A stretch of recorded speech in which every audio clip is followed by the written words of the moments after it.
Salut à tous, j'espère que vous allez bien. Ça faisait un petit bout de temps que j'avais pas fait ce genre de vidéo un peu réac, mais ce matin j'ai reçu un message qui m'a rendu tristounette. Voilà, qui m'a rendu tristounette. Je vais vous montrer ce message.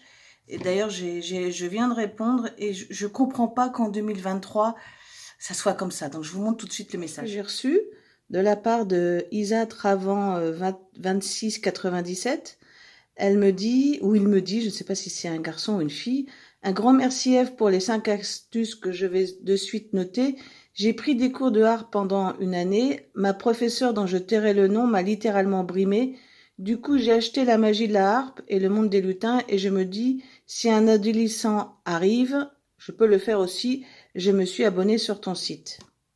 Alors, sur votre site, enfin, peu importe. Comment ça se fait que en 2023, surtout enseigner la musique, quoi. Enseigner quelque chose que vous avez en principe choisi, surtout la harpe. Euh, Comment vous pouvez casser des gens? Comment vous pouvez casser le rêve d'une personne?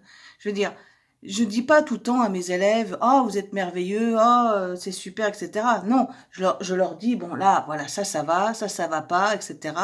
Je rentre pas dans l'affect en disant, t'es nul, ou t'es gros, t'es petit, t'es je sais pas quoi. Je leur explique, je leur fais sentir, je leur fais entendre quand ça va pas, pour leur dire, ben voilà, tu peux encore améliorer, tu peux faire ça, tu en es capable. Comment on peut avoir ce genre de commentaires en 2023, en octobre 2023? Voilà. Alors, moi, ce que je lui ai répondu, et vous le verrez certainement si vous allez sur la page YouTube, là c'est sur le site Apprendre la harpe celtique avec Eve, je lui dis bonjour et merci pour ton commentaire.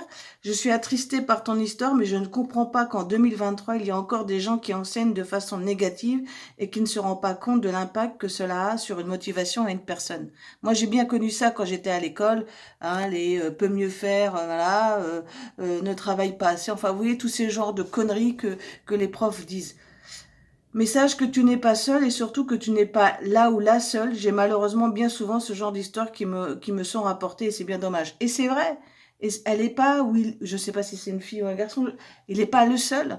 Et j'ai pas souvent, en fait, quand je m'en rends compte, j'ai pas souvent des gens qui viennent me voir pour la première fois qui me disent oh j'avais un super prof, oh j'ai plus souvent des gens qui me disent oh là là, la prof ou le prof et ceci cela. Et pourquoi? Alors après il y a aussi le ressenti de la personne. Je vais vous dire une petite anecdote très rapide. Quand j'étais monitrice auto-école et que j'allais au permis de conduire, quand les gens se plantaient, c'était toujours la faute de l'inspecteur. Sauf que quand vous commenciez à gratter sur pourquoi il s'est planté, et la personne vous avouera à demi-mot qu'elle s'est pas bien arrêtée à un stop. Bah ouais, mais t'as merdé, quoi. Tu t'es pas arrêté au stop comme on l'a appris, bah tant pis pour toi. Ne dis pas que c'est l'inspecteur qui est méchant, etc. Donc il y a aussi, j'entends bien qu'il y a aussi le point de vue de comment était aussi la personne, parce que j'ai aussi eu des élèves qui étaient un peu toxiques et avec qui ça ne matchait pas et que du coup ça m'est arrivé certainement d'avoir on va dire une posture de défense qui faisait que la personne ne se rendait pas compte que elle agissait mal et du coup moi j'étais dans une posture défensive qui était peut-être agressive et qui faisait que peut-être j'ai aussi des gens qui n'étaient pas forcément contents de mon enseignement. Mais j'essaye un maximum personnellement de pas mettre l'affect dedans, de pas mettre mes problèmes personnels dedans, à part en ce moment où là j'ai eu un gros souci qui est en rapport avec mon entreprise, mais voilà quoi. Donc je vous lis la suite de mon message. Donc je lui dis maintenant je voudrais faire une précision ici. Et ça aussi, je profite de ce message pour le dire ici. Le cahier La magie de la harpe est un bon support si on sait s'en servir. Et effectivement, j'en parle souvent, mais c'est pas parce que j'en parle que c'est adapté à votre point de vue. Parce que moi, je vous en parle parce que je le déchiffre et je l'explique à mes élèves. Vous voyez. Donc je dis attention. Je ne vais pas faire de vidéo sur cette méthode, voilà, parce que bah, c'est aussi un problème de droit d'auteur.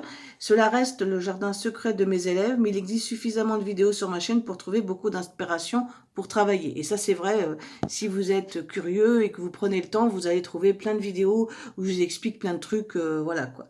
Et je précise aussi que je ne suis pas l'auteur de cette méthode et que je ne suis pas sponsorisée. D'ailleurs, dans notre milieu, ça n'existait pas. Et c'est vrai, hein, ne croyez pas que je continue mes chaînes vidéo, mes chaînes YouTube au bout de 10 ans parce que je gagne de l'argent. Je gagne pas d'argent sur les chaînes YouTube et bien au contraire, j'aurais dû arrêter il y a bien longtemps. Mais comme j'ai cette passion-là, je continue à ma façon, plus ou moins de façon régulière, mais c'est pas à travers ça que je gagne de l'argent, quoi.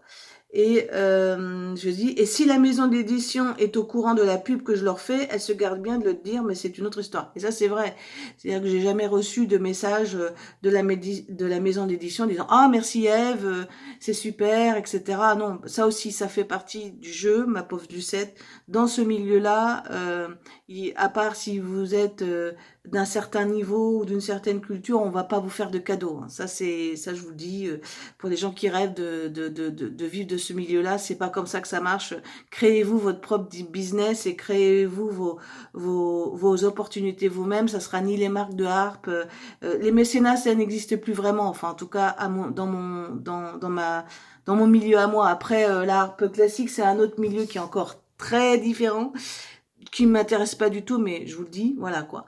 Et enfin, je vous dis, dans tous les cas, bon courage pour la suite et sache que tu peux me retrouver sur Twitch lundi et jeudi de 14h à 16h en direct, me voir travailler, répéter, me planter aussi, bref, la vraie vie, quoi. Hein, c'est la vraie vie. Et tu pourras me poser des questions et sinon, il y a les replays, voilà, à bientôt. Et ça, c'est vrai.